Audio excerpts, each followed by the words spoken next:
આપ સર્વોને હેતપૂર્વક જય શ્રી સ્વામિનારાયણ।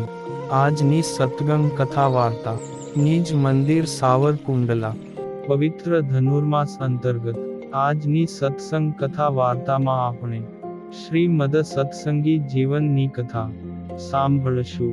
પ્રકરણ 4 અધ્યાય 24।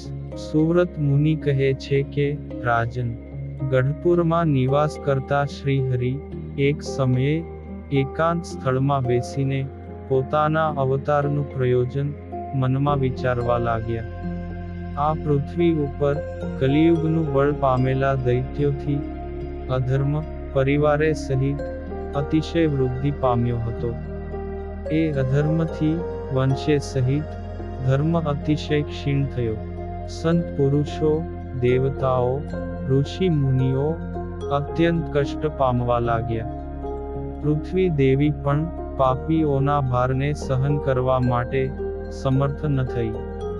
પછી દુર્વાસા મુનિના શાપનું મીશ લઈ આ ભારત વર્ષની ધરા ઉપર ઉત્તર કૌશલ દેશમાં ધર્મ ભક્તિ થકી જન્મ ધારણ કરીને અક્ષરધામના અધિપતિ એવા અમે અમારા અલૌકિક પ્રતાપથી તે સર્વે અસુરોનો મૂળે સહિત વિનાશ કર્યો।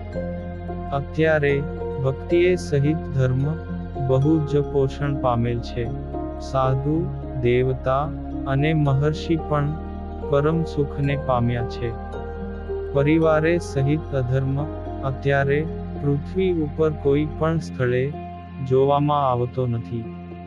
ચારે વર્ણના સર્વે મનુષ્યો પોતાના ધર્મમાં રહીને મારું ભજન કરે છે।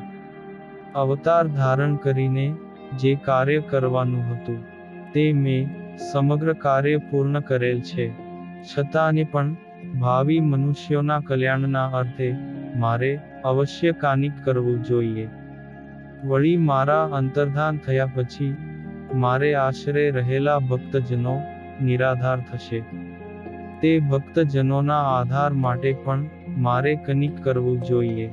હે રાજન, અપાર કરુણાના સાગર ને વાત્સલ્યના વારિધિ ભગવાન શ્રી હરિએ આ પ્રમાણે ભક્તજનોના હિતનો વિચાર કરીને પૃથ્વી ઉપર રહેલા મનુષ્યો માટે 3 ગૂઢ સંકલ્પો કર્યા। જેમાં પ્રથમ, હું મંદિરો બંધાવીને તેમાં મારા અર્ચા સ્વરૂપોની પ્રતિષ્ઠા કરું। તેથી મનુષ્યો અત્યારે અને ભવિષ્યમાં પણ તેની સેવા પૂજા કરશે। આ લોકમાં પોતપોતાના વર્ણાશ્રમને યોગ્ય ધર્મમાં રહીને જે મનુષ્યો તેની સેવા પૂજા કરશે તે ચારે પુરુષાર્થની સિદ્ધિ પ્રાપ્ત કરશે। અને બીજો સંકલ્પ, ધર્મે સહિત મારા ભક્તિ માર્ગના પોષણને અર્થે મંત્ર દીક્ષાની અતિ આવશ્યકતા છે। તેથી મારા શુદ્ધ ધર્મ વંશને વિશે મંત્ર દીક્ષાનું પ્રદાન કરનારા આચાર્યની સ્થાપના કરું।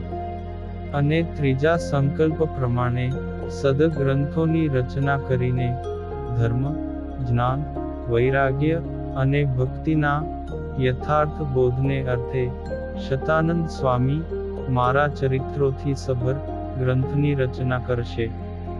એટલે મારા આશ્રિતો તે ગ્રંથના માધ્યમથી સર્વશાસ્ત્રોના સિદ્ધાંતના રહસ્યને સારી રીતે જાણી શકશે। આ પ્રમાણે 3 કાર્યો કરીને પછી હું આ પૃથ્વી પરથી અંતર્ધાન થઈ મારા અક્ષરધામમાં પધારીશ। સુવ્રત મુનિ કહે છે કે, હે રાજન, આવા 3 ગૂઢ સંકલ્પો પૂર્ણ કરવાનો દ્રઢ સંકલ્પ કરીને ભગવાન શ્રી હરિ ગઢપુરમાં નિવાસ કરવા લાગ્યા। અને સુંદર આલેખન કરતા અનેક સંતો પાસે સર્વશાસ્ત્રોનું લેખન કરાવ્યું।